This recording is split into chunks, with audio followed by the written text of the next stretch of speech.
जन्मभूमि अयोध्या की करेंगे, जहां पर लगातार आतंकी इनपुट मिल रहे हैं और यही वजह है कि इन तमाम इनपुट्स के बीच अब सुरक्षा व्यवस्था बहुत चाक चौबंद कर दी गई है।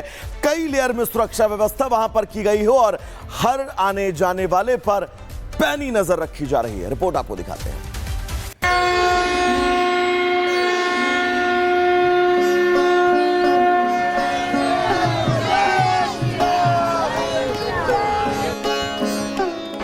अयोध्या में सुरक्षा का सख्त पहरा।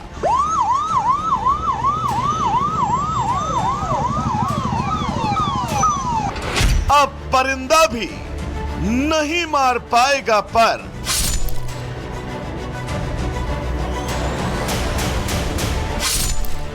राम मंदिर पर हमले की साजिश को लेकर सुरक्षा एजेंसियां अलर्ट है।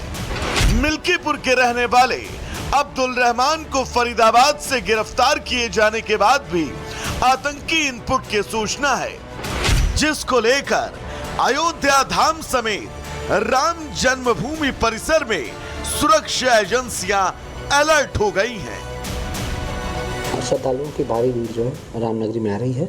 श्रद्धालुओं और जो मंदिर है हमारे, उनकी सुरक्षा को दृष्टिगत रखते हुए हमने संपूर्ण क्षेत्र को रेड जोन और येलो जोन में बांट रखा है। इस जोन में जो हमारे जितने भी हमारे एंट्री पॉइंट्स हैं उनमें हम चेकिंग फ्रिस्किंग करके ही लोगों को आने देते हैं। साथ ही पूरे क्षेत्र की हमने CCTV कैमरे से भी मॉनिटरिंग कर रहे हैं। साथ ही अभी एंटी ड्रोन सिस्टम भी हमने ऑपरेटिव कर लिया है, जिससे अनाधिकृत रूप से चलने वाले किसी भी ड्रोन को हम जैम करके उन्हें अपने कंट्रोल में ले सकते हैं। राम जन्मभूमि परिसर के आसपास लगे CCTV कैमरे के जरिए संदिग्ध लोगों पर निगरानी रखी जा रही है। बुधवार को SP सुरक्षा के नेतृत्व में कमांडो व अन्य सुरक्षा कर्मियों के साथ प्रवेश मार्ग, निकास मार्ग सहित परिसर के आसपास सघन चेकिंग अभियान चलाया गया। सुरक्षा पॉइंट पर तैनात सुरक्षा कर्मियों को सतर्कता बरतने की हिदायत दी गई। पूरे परिसर में CCTV कैमरा एक्टिवेट किया गया। हर आने जाने वाले लोगों पर नजर रखी जा रही है। साथ ही कई संदिग्धों से पूछताछ भी की गई। Bureau report, Republic Bharat.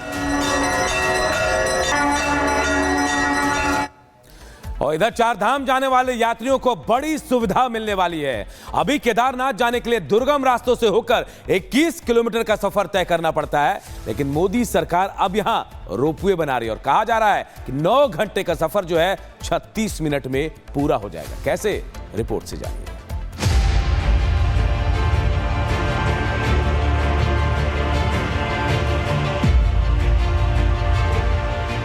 Uttarakhand के केदारनाथ और हेमकुंड साहिब की यात्रा करने वाले श्रद्धालुओं की राह अब आसान होगी। दोनों ही तीर्थ स्थलों तक श्रद्धालुओं की पहुंच को आसान बनाने के लिए केंद्रीय कैबिनेट में 2 बड़े रोपवे प्रोजेक्टों को मंजूरी दी गई है। पहला रोपवे सोनप्रयाग से केदारनाथ तक 12.9 किलोमीटर लंबा बनाया जाएगा। इस पर 4081 करोड़ की लागत आएगी। ये रोपवे हर दिन 18,000 यात्री ले जाने में सक्षम होगा। वर्तमान में केदारनाथ जाने के लिए 16 किलोमीटर की कठिन चढ़ाई करनी पड़ती है, जो गौरीकुंड से शुरू होती है। रोपवे बनने के बाद यात्रियों के लिए यात्रा बहुत सुविधाजनक और सुगम हो जाएगी। चार धाम में बहुत ही महत्वपूर्ण धाम है केदारनाथ धाम।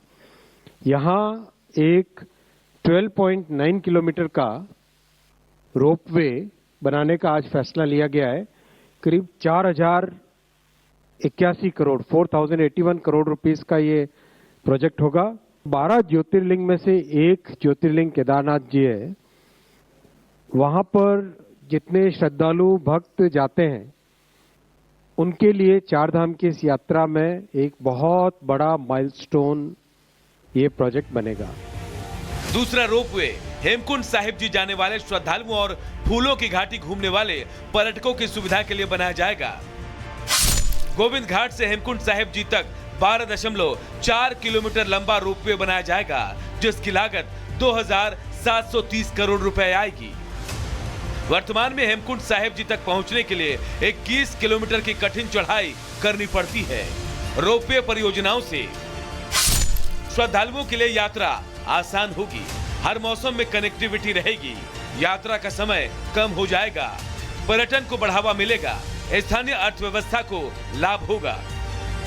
ये दोनों रोपवे तीर्थ यात्रियों एवं पर्यटकों के लिए वरदान साबित होगा। इससे न केवल रोजगार के कई अवसर बनेंगे, बल्कि उत्तराखंड की अर्थव्यवस्था को भी मजबूती मिलेगी। रोपवे से पूरी दुनिया के सिख और सनातनी श्रद्धालुओं को काफी सहूलियत होगी। केंद्रीय कैबिनेट ने सोनप्रयाग से लेकर केदारनाथ तक और गोविंद घाट से लेकर हेमकुंड साहिब तक 2 रोपवे को स्वीकृति दी है। इन दोनों रोपवे बनने से जो वहाँ जाने वाले हमारे श्रद्धालु हैं उनको भारी मदद मिलेगी, उनकी यात्रा सुरक्षित हो पाएगी, उनकी यात्रा आसान हो पाएगी और जिस तरह की वहाँ की इकोलॉजी है उसको भी मदद पड़ेगा। उत्तराखंड के मुख्यमंत्री पुष्कर सिंह धामी ने केंद्र सरकार का आभार जताते हुए कहा, इससे तीर्थयात्रियों को बड़ी राहत मिलेगी। दोनों परियोजनाओं की कुल लागत 6,008। बसपा नेता से मारपीट का मामला गरमाया। कार्यकर्ताओं ने दी बांसडीह कोतवाली घेराव की चेतावनी, चौकी प्रभारी और सिपाही पर कार्रवाई की मांग की। ओपी राजभर के बेटे अरुण राजभर ने दी पुलिस को चुनौती। थाने में कार्यकर्ताओं से मारपीट पर बोले, पीला गमछा लेकर चलने वालों से जिनको तकलीफ है उनकी आंखें निकाल लेंगे। पीले गमछे से बहुत ज्यादा तकलीफ में, जो पीले गमछों को देख करके उनका जो गर्मी है वो बढ़ जा रहा है, तो उनका नशा इस पीले गमछे के एक दिन सरकार बना करके इनका नशा हम उतारेंगे। बुलंदशहर में होली से पहले एक्शन मोड में खाद्य सुरक्षा विभाग खुर्जा में एक नमकीन फैक्ट्री पर की छापेमारी। मौके से रिफाइंड तेल, दाल, बेसन समेत 7 नमूने जमा किए गए। उत्तर प्रदेश के मैनपुरी में अवैध कब्जे को लेकर प्रशासन सख्त। बुलडोजर के साथ पहुंचे एसडीएम ने अतिक्रमणकारियों को अल्टीमेटम दिया, दुकानदारों को जल्द अतिक्रमण हटाने के लिए कहा। अलीगढ़ मुस्लिम यूनिवर्सिटी में होली मिलन समारोह की नहीं मिली इजाजत। नाराज हिंदू छात्रों ने एमओयू प्रशासन पर लगाया भेदभाव का आरोप। पीएम मोदी को लिखेंगे खत। हरिद्वार में पुलिस के जिम सेंटरों पर पुलिस की ताबड़तोड़ छापेमारी। शिवालिक नगर में जिम सेंटरों में पहुंची पुलिस। अनियमितताएं पाए जाने पर 3 जिम संचालकों के पुलिस एक्ट में चालान काटे गए। जम्मू कश्मीर के सोनमर्ग में आया जबरदस्त अवलांच। वीडियो में कैद हुआ खौफनाक मंजर। हालांकि अवलांच में किसी के हताहत होने की खबर नहीं।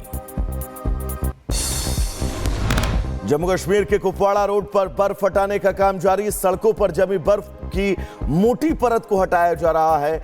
10 मार्च तक मौसम शुष्क रहने के आसार। गाजियाबाद में नगर निगम की बड़ी लापरवाही आई सामने। नाले में गिरने से मासूम बच्चे की मौत। घंटे तक चला रेस्क्यू ऑपरेशन के बाद शव बरामद।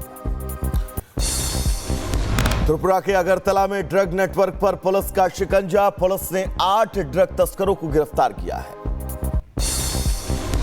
मैनपुरी में दबंगों के हौसले बुलंद। बाइक सवार 2 भाइयों को दबंगों ने गोली मारी, हालत गंभीर। दोनों को अस्पताल में कराया गया भर्ती। पुलिस मामले की छानबीन में जुटी। उत्तर प्रदेश के शाहजहांपुर में 3 साल की बच्ची का